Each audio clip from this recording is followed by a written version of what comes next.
Mga ka-vibes, welcome to DoubleTree by Hilton, Sharjah. Let's check kung malinis ba yung room and kung ano-ano ba yung mga binigay sa ating mga complimentaries. So, ito na nga yung ating room. Happy kami ni Honey dito sa room namin kasi maaliwala siya. Wow!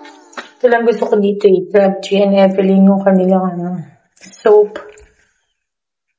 Ayan.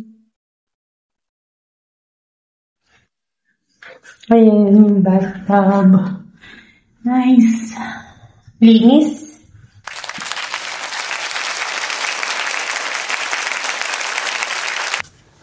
Okay. So, yun na. Ay, ito na yung sleepers natin, honey. Let's get the sleepers. Oops. Thank you, honey. Okay. Yun, ang plancha. Plancha my life.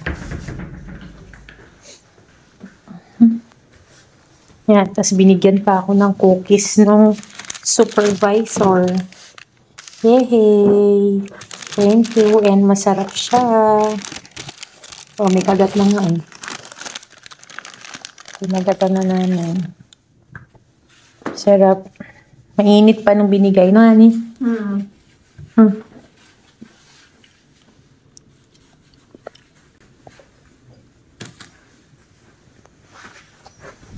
Galing ka? Mating kulay? Ang linis talaga nila. Antin tayo. Ayun. Kakain. And here's a complimentary water. Thank you.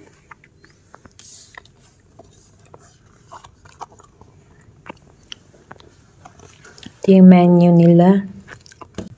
Coffee? Yeah.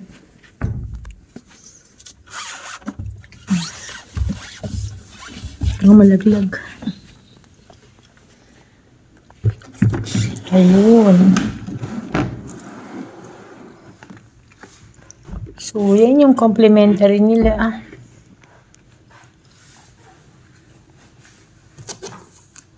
Steer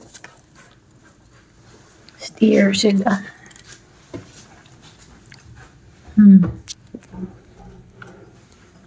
Okay, it's a nice room. So, ito yung view namin sa gabi. Ang ganda niya with the lights on. Pero I'm sure kinabukasan, mas maganda yan kasi mas malinaw na yung mga makikita natin sa baba. So, bababa na kami ni Honey para maghanap ng makakainan. Let's go! Honey!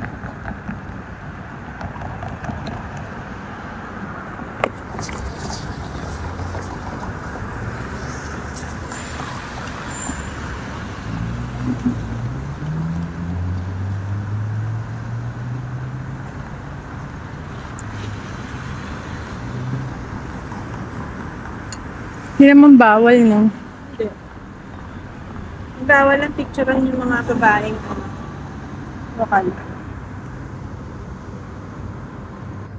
Ang tawag dyan sa mosque na yan, yung mataas na yan, Al-Taqwa Mosque.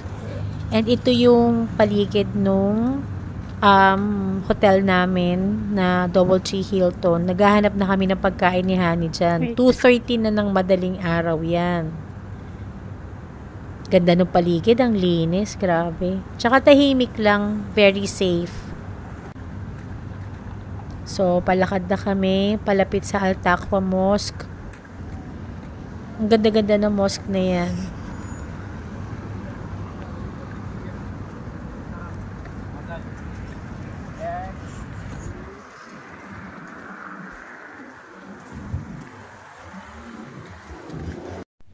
I keep on asking Honey kung ano yung bawal at kung ano yung okay lang kasi syempre very important sa atin yung pag magta-travel tayo dapat marunong tayong rumespeto kung ano yung culture nila and kung ano yung mga pwede sa kanila at hindi pwede. Napakaganda ng location ng DoubleTree by Hilton kasi nandyan yung Al Majas Waterfront, Al Noor Island, Corniche Sharjah, meron ding City Center Sharjah kung gusto nyo mag-shopping-shopping. Yan, yung isa na yan yung Al Majas Waterfront. Meron din silang Fan World at saka Al Wada Discount Center. Pwedeng mag-shopping-shopping ulit doon. Sobrang mura lang, as in. Yan, Pizza Hut. Kasi syempre, 2:30 na nga, so malamang sarado na sila. Ito namang Albake. Masarap yung mga shawarma dyan. So, tiningnan namin ni Honey, wala, sarado na din. So, yung mga nandun na lang is yung mga nagde-deliver na lang, yung mga nag-order online, sila na lang yung ina-entertain. So, yung mga bibili talaga wala, dine-in wala na rin. And, nga pala, kung gusto ninyo ng mga inihaw, meron din dito. Yung Spice Grill. Yan, makikita ninyo. Yan, ang Spice Grill. Pwede nyo yan i-check pag nag-travel kayo papuntang Sharjah. Meron din mga donuts, katulad ng Krispy Kreme. Eto, Dunkin' Donuts. Yan. Malamang babalik na lang kami sa hotel. Anyways, may dala kaming noodles ni Honey, syempre pang emergency. So, yun na lang yung kakainin namin. Balik na kami ni Honey sa hotel. Tara, Honey! Si Honey ayaw din pakabog talaga eh. Glass skin eh. Diba no, Honey? Honey! Naks naman. Friends in the United Kingdom. It also said it would impose sanctions on Israel under certain conditions. Protest organizers say it is public pressure like this that is what leads to government action. Thank you, Lord, for all the blessings. The European Union itself follows Thank you, Lord. Evelyn Dom in Brussels. Yan ang view natin sa umaga. Ang ganda, no? And, ayan, nasa 7th floor kasi kami, room 705. Diyan. Kaya medyo parang ang taas nung talaga namin, ng room namin. Ito na, ang breakfast namin ni Honey. Apakalinis, apakasarap. Ang daming cuisines, American, Indian, Continental, Asian, mga ganyan. Kaya kung mag-check-in kayo sa DoubleTree, by Hilton Sharjah, please i-avail ninyo yung breakfast nila kasi talagang sulit yung ibabayad nyo sa sarap. And marami din kayong choices ng nila juice nila. May coffee din and meron din pang bata.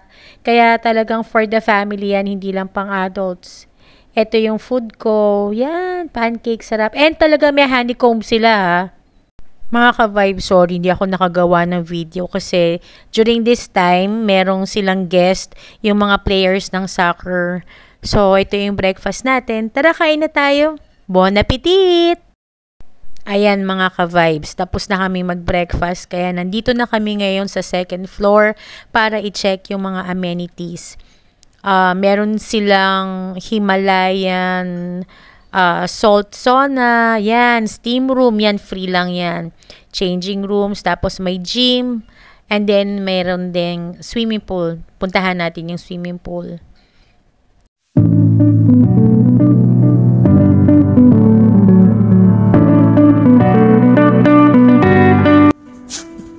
Oh, there's a private one.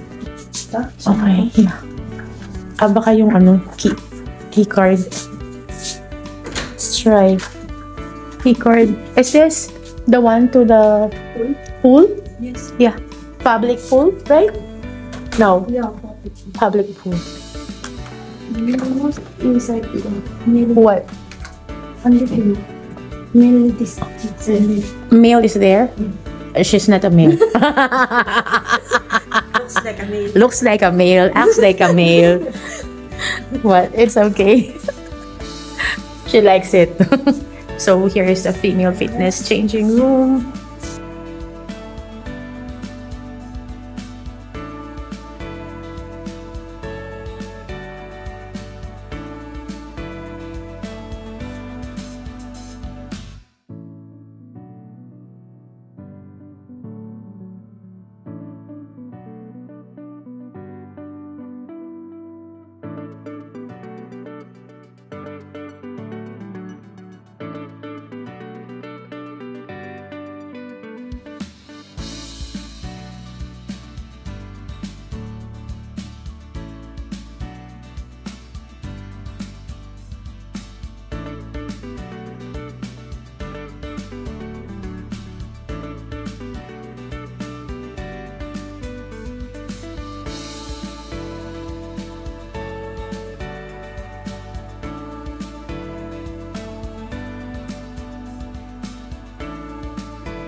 Ang sipag talaga ni Hani, kahit saan pumwesto, work mode. Awat na dyan, Hani. Tara na. So, this is our second day. And it's our last day actually kasi lilipat kami sa isang heritage hotel dito din sa Sharjah. So, abangan yung susunod na aming video. So, eto na si Hani. Getting ready na. Palabas na ng room. Let's take another last look sa room namin.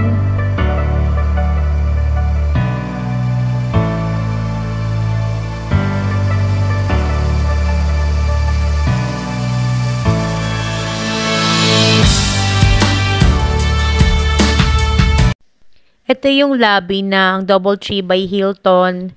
Napaka-spacious niya, malinis, and napakaganda.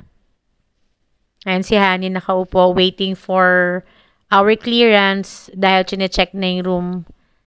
Dun sa mga gustong mag-travel papunta ng Sharjah, i-try ninyong mag-check-in sa DoubleTree by Hilton and i-avail ninyo yung breakfast buffet nila dahil napakasarap talaga ng mga cuisines nila.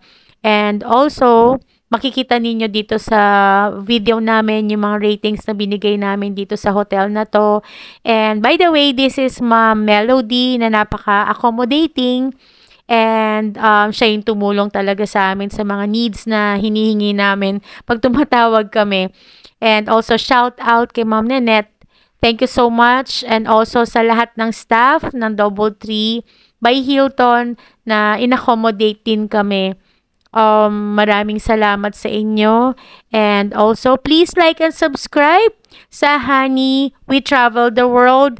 And abangan niyo po yung mga susunod na vlogs pa namin tungkol sa mga travels namin and hotels. Of course, syempre isi-share namin sa inyo yung rating namin and kung ano yung mga na-experience namin during our stay sa hotel na yon or sa bansang pupuntahan namin. So, thank you po ulit. Please like and subscribe. Thank you po in advance sa suporta ninyo sa amin ni Hani bilang bagong vlogger. See you all mga ka-vibes!